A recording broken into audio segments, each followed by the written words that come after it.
Okay, this is section 7.2, and this is going to be the in-class portion of this section. So this is going to be on right triangle trigonometry. We're going to take our circular function definitions from the last section, and we're going to see how those relate to a right triangle. So in the last section, we learned how the equation of a circle was connected to the Pythagorean Theorem, the x squared plus y squared equals r squared business.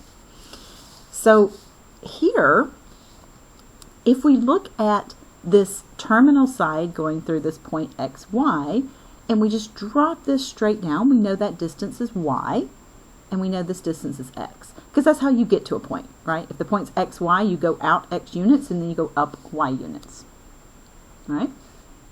So with this right triangle drawn, the sine of this angle that's made here from the circular functions was y over r. Y is this side over here. This is what we call the opposite side because it's opposite the angle. Okay? R is the hypotenuse of that right triangle. And x here is the adjacent side. Adjacent meaning next to. So we've got this adjacent side, the opposite side, and the hypotenuse, all related to this angle right here. So the sine of theta being y over r from our circular function definition, y is the opposite, r is the hypotenuse. Cosine was defined as x over r, x being the adjacent, r being the hypotenuse. Tangent was y over x, y being the opposite, and x being the adjacent. Now, some people know this as the word SOHCAHTOA. Okay, so the the SOHCAHTOA stands for sine being opposite over hypotenuse. So sine opposite over hypotenuse. Cosine adjacent over hypotenuse. So there's cosine adjacent over hypotenuse. And then TOA, tangent opposite over adjacent. I was never a fan of this because I couldn't remember how to spell it without knowing what it was. So it was really frustrating for me. I learned, excuse me, sine, cosine, tangent. I just knew that order. And I just learned something like Oscar had a heap of apples. I don't know. But yeah, if you want to use SOHCAHTOA, if that's your jam, go for it. This is on your formula sheet here. We have sine opposite over hypotenuse, cosine adjacent over hypotenuse, tangent opposite over adjacent. Now, why is it that I just defined those three? Well, because the other three are just the reciprocal functions. So if you know these, you can just take their reciprocals to get the other three trig functions. So, all right, so let's find the values for the 6 trig functions of theta. We've got a triangle, right triangle here. We've got 5, 12, and this hypotenuse was not given. I had to find that to be 13. And I found that from the Pythagorean Theorem, right? Leg squared plus leg squared is hypotenuse squared. So that computation gave me r equals 13. This angle right here, right, tells us that this side is opposite the angle and this side is adjacent to that angle. Right? We know this is always the hypotenuse. All right, so using these definitions, the sine is opposite over hypotenuse. So I'm trying to color code this for you to make it a little bit easier. So opposite being 5, hypotenuse being 13. So what was given here was the 5, the 12, and the angle. So we just had to find this hypotenuse of 13. So that wasn't originally given in the problem.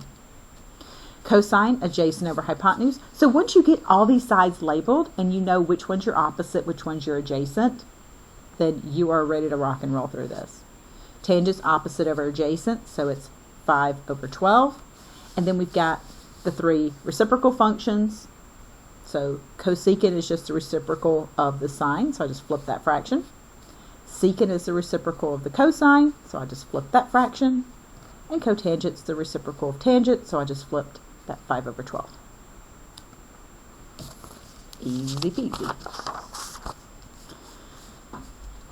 Okay, so with this one, you're given this angle up here, a hypotenuse of 25, and this side over here of 24. So you're not given this side in the beginning. So we do have to find it using the Pythagorean Theorem. Typically, I will call this y and this x. Okay, I tend to call my up and down y, my side to side x, and then this being my r. So y squared plus 24 squared equals 25 squared. So just doing some computations here, I got to subtract 576 from both sides, get 49, so y is going to be 7. Now it's actually plus or minus 7, but given the way this triangle is drawn, it's going to be a positive 7. Now notice something about this example, okay? If we go back to this one, the adjacent was on the bottom, the opposite was going up and down. Here, my opposite is down here, and this is my adjacent. That's because of the positioning of the angle, right? This side is opposite or across from the angle. This side is next to the angle, so this is my adjacent side. So it's not always the case that this is opposite and this is adjacent. It depends on where the angle's located. All right, so now that we've got the right triangle all labeled, 6 trig functions are a piece of cake. All we got to do is use the definitions for, this SOHCAHTOA business. And then, of course, those 3 are my reciprocal functions. So sine being opposite over hypotenuse, opposite's 24, hypotenuse is 25. Cosine is adjacent over hypotenuse, so that's 7 over 25. Tangent's opposite over adjacent, it's 24 over 7. Improper fractions are perfectly fine. Do not change that to a mixed number. That is more work than it's worth. And then these 3 reciprocal functions. So that's the reciprocal of the sine, reciprocal of cosine, reciprocal of tangent. All right, so let's talk about the trig functions for special angles. These angles show up often enough that they do deserve some special attention. So 30, 45, and 60. Those angles, you'll just kind of, I hope that you'll just memorize those. All right, so if we look at this isosceles right triangle, where we have a length of 1, length of 1, these 2 sides being congruent means that these 2 opposite angles are congruent. So they're 45 and 45, because you know that the sum of the angles in a triangle is always 180.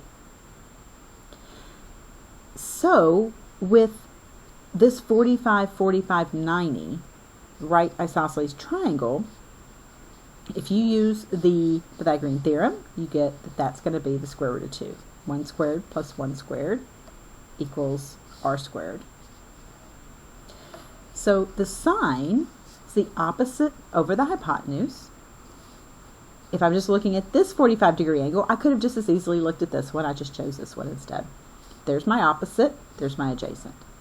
So opposite over hypotenuse, okay, that's going to be for 45 degrees. That's going to be 1 over root 2, which when you rationalize that by multiplying by root 2 over 2, I get the sine of 45 degrees is root 2 over 2. That is the exact value. If you use the calculator and you get the 0.707, whatever, then that's the approximate value. But this is the exact value. Some students mistakenly think that the exact value just means that they have to write out all the decimal places from their calculator. That's not the case. This is an irrational number, which means it's a non-terminating, non-repeating decimal.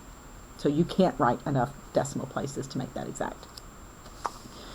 All right, cosine of 45 degrees, well, that's adjacent over hypotenuse. The adjacent is 1, and then over root 2, rationalize it the same way, and you get that the sine of 45 and the cosine of 45 are the same value, root 2 over 2. The tangent's the opposite over the adjacent.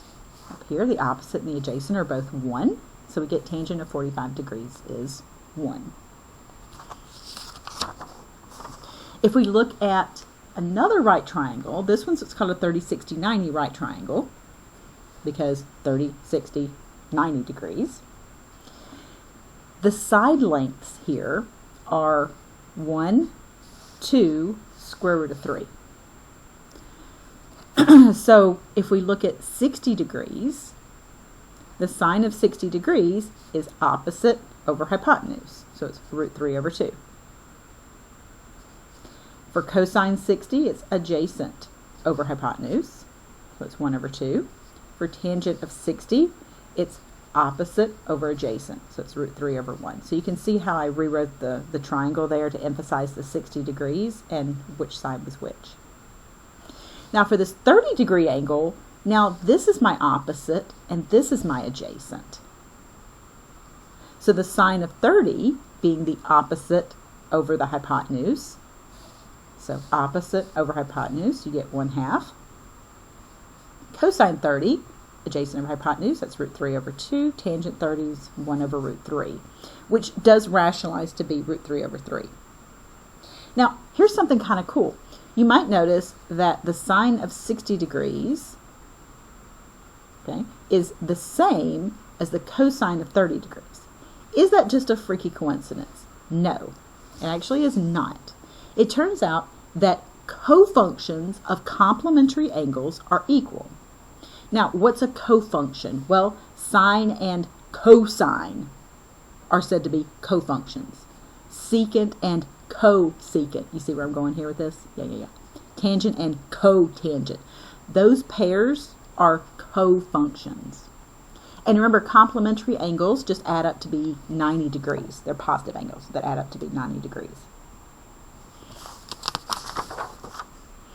Now, it is going to be in your best interest to go ahead and just memorize these.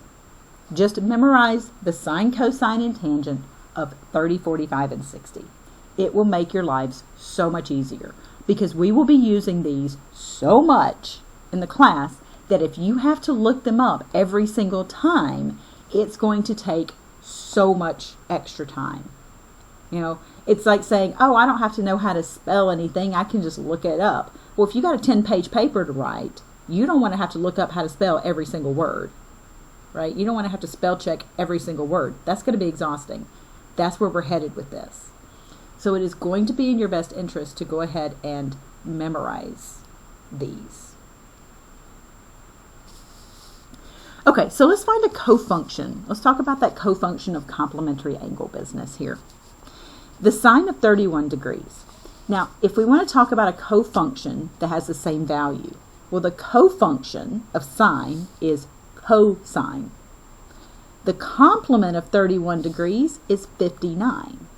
Remember, complements are positive and add up to be 90 degrees. So the sine of 31 degrees is exactly the same as the cosine of 59 degrees. The cotangent of 3 degrees is the same as, okay, so what's the cofunction of the cotangent? Well, it's the tangent. The complement of 3 degrees is 87 degrees. So these two are exactly the same. All right, what about the secant of pi over 10? All right, the cofunction, so the cofunction of the secant is, of course, the cosecant, right? What is the complement of pi over 10? That's a tricky one. The complement's 2 pi over 5. So how did I get that? Well, how did you get any of these? From 59 here, you can take 90 and subtract 31 degrees. So 90 minus 31 degrees is 59. Here, 90 degrees minus the 3 degrees that we were given was 87. So if I take 90 degrees minus pi over 10, I'll get its complement. Well, 90 degrees in radian is pi over 2. So I need to take pi over 2 minus pi over 10. I went ahead and just did this all the work out there. But if you wanted to do this on the calculator, just remember, this is just 1/2 minus 1/10, and the pi is along for the ride. So we're doing 1/2 minus, what was it? 1/10. So I'm just using division as my fraction bar. I'm putting them in parentheses so that the calculator knows to group the 1/2 and the 1/10 together. So if I hit enter, I get 0.4. If you want to change that to a fraction, you hit the math button. First choice is fraction, so I'm going to hit enter once to bring up the command. Enter a second time will execute the command. So I get 2/5. Remember, the pi was just along for the ride, so I get 2 pi over 5. So it gets a little tricky, you know, when you have to bring in the fractions here, and I totally get that. Okay, so I know it can be a little more stressful on you there. Okay, last up here, if we were going to simplify the sine of 15 degrees times cosine 75 plus cosine 15 sine 75, you might be inclined to just put it in your calculator. Maybe. But let's just notice something here. These two are complementary angles. They add up to 90 degrees. So if I use that whole cofunction of complementary angles or equal business, we know that cofunction, okay, here, sine, its cofunction is cosine. The complement of 15 is 75. Over here, if I take this cosine 15, its cofunction is sine, its complement 75. So notice how I've gotten all of these in terms of 75 degrees now. Look, that's cosine 75 times cosine 75. That's better known as cosine squared 75. Sine 75 times sine 75, sine squared 75. What's cosine squared plus sine squared if those angles are the same? That's the Pythagorean identity that tells me it's going to be 1. So this is kind of a good little segue into, once we get into the chapter on identities and stuff, that's kind of a good little segue into that. But, okay, so this does conclude the in-class portion of section 7.2.